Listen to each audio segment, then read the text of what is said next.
Hi, baby girl. Ito, sa'yo na to, ah. Be the princess that you are destined to be. Sigurado kang may dalaw ako? Parang imposible. Matagal na akong tinalikuran ng pamilya ko. Kung kinalimutan ka na ng lahat, eh, sino to?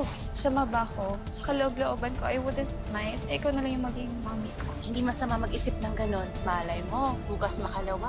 Meron ka ng mommy na tunay na nag-a-appreciate sa'yo. Thank you, Mommy. Wala ka bang plano to go out today? Wala naman na po akong mukhang iharap ngayon daw. Madali lumipas ang sama ng loob kung i-distract mo ang sarili mo. Hey bro, what's up? Pwede ba umalis ka na? Wala ako sabod makipagkita muna kahit kanino ngayon. Huwag mo sasabihin magmumukmuk ka lang dito, ha? You're one of the coolest guys I know sa campus. Kung bigyan ng bala yung mga haters mo, let's have fun! Ito lang naman yung magpapasaya sa atin. Buti naman na-convince ka niya. I just wanna be here with you. So, let's just have fun together! Hindi mo pa pala sinasabi sa kanya ang totoo. Baka mawalan ng confidence ang mga bangko para i-restructure ang terms ng loan natin. Okay na ba ang plano? Everything's perfect. Hindi ko akalain na ganito lang pala kadali mapaikot si Raymond. Hindi si Raymond ang i-break natin dito. Kailangan mong tanggapin yung offer ni Divina. Hayaan mo na maging partner mo si Divina sa company. Oh, tinan mo nga naman, mukhang present tayong lahat. We decided na tanggapin yung offer mong investment sa aming kumpanya.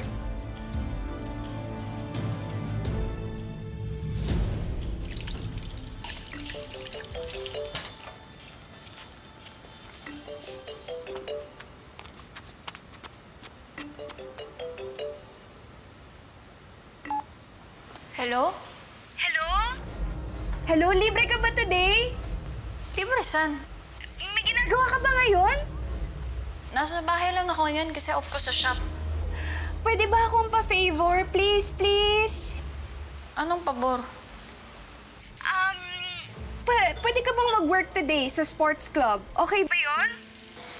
Alam mo naman hindi ako pwede basta-basta na lang pumunta dyan. Kahit sa kitchen lang, please. Haggard na talaga kami dahil half ng staff hindi pumasok. Ano? Oo, wala na talaga akong matawagan. Kailangan ko lang talaga ng tulong. Hindi rin ako sigurado kung matatagalan ko pa tong mga customers dito na either lasing or high na yata. Please, pa-SOS naman.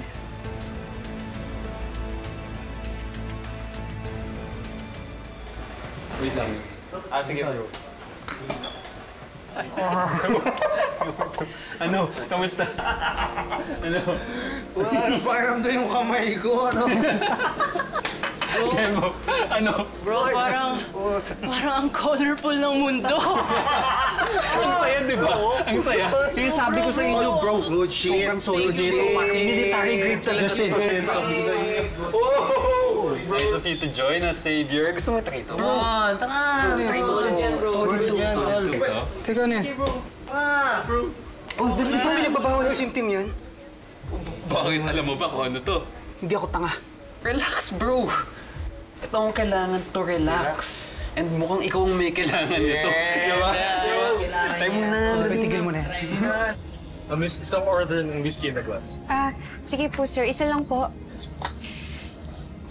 Ito po. Thank you. Thank you. Uy, princess!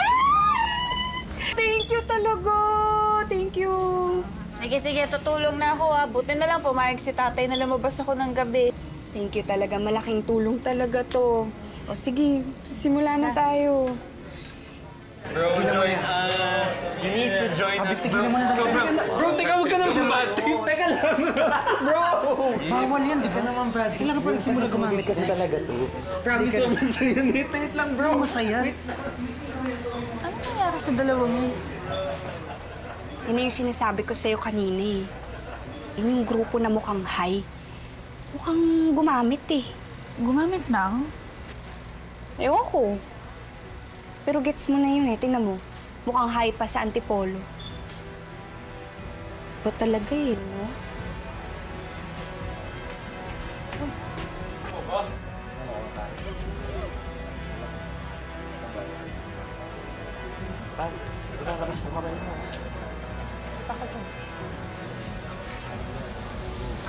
Kailan ka pa gumamit ka na?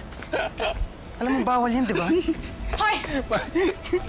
Alam mo, kanyo, talagang doon nyo pa napili gumawa ng kalokohan nyo? Mandadamay kayo ng lahat ng tao doon, lahat ng inisenteng nagtatrabaho? Wala kaming ginagawang masama, ah. Huwag mo ako gawing tanga. Nakita ka na ni Bernice kanina na may ginagawa kayo. Princess, tama na. Bernice, ang mali ay mali. Bawal ang ginagawa nila. Ew, we're just having fun. Having fun? Alam mo ba kung anong porsyento ng taong nakakulong ngayon sa City Jail dahil dyan sa ginagawa nyo? Teka, ako nang bahala. Isa ka pa! Kung husgahan mo yung nanay mo na parang wala na siyang karapatan mabuhay sa mundo, eto ka rin pala ngayon, gumagamit ka rin ng illegal, criminal ka rin pala. Wala ka rin galing sa batas, hindi mo alam kung tama sa mali! Ano? Denay ka? Ay, huli-huli ka na? Denay ka? Ano na naman bang nangyayari dito? At ikaw, ano na naman ginagawa mo, ha? Bakit hindi mo tanungin yung boyfriend mo kung anong ginagawa nila? Princess, tama na. Bro. Alam mo, ikaw, sinisira mo. Xavier!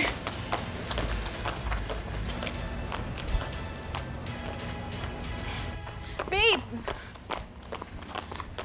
Xavier, ano ba? Ba't ka nagpapa-apekto sa babaeng yun? Gusto ko na lang umuwi. Sabi ko na nga ba, hindi magandang idea lumabas pa ako ng bahay. Bro, sandali, baka naman pwede tayong mag-usap. Oh my God! Xavier! Alam mo ba itong ginagawa mo, ha? Sinisira mo yung buhay mo. Sinisira mo yung sarili mo. Relax, bro. Bakit ba ang dami mong hang-up sa buhay? Hoy, ano ba nangyayari kasi sa inyong dalawa? Xavier! Xavier! Justin, please! Kapag hindi mo tinigil itong ginagawa mo, ako mismo mag-report sa'yo sa mga polis. Kung iniisip mo nito-tolerate ko itong ginagawa mo dahil kaibigan kita, nagkakamali ka. Mali-mali itong ginagawa mo. Saksak mo dyan sa utak mo, hindi ako sa ginagawa mo.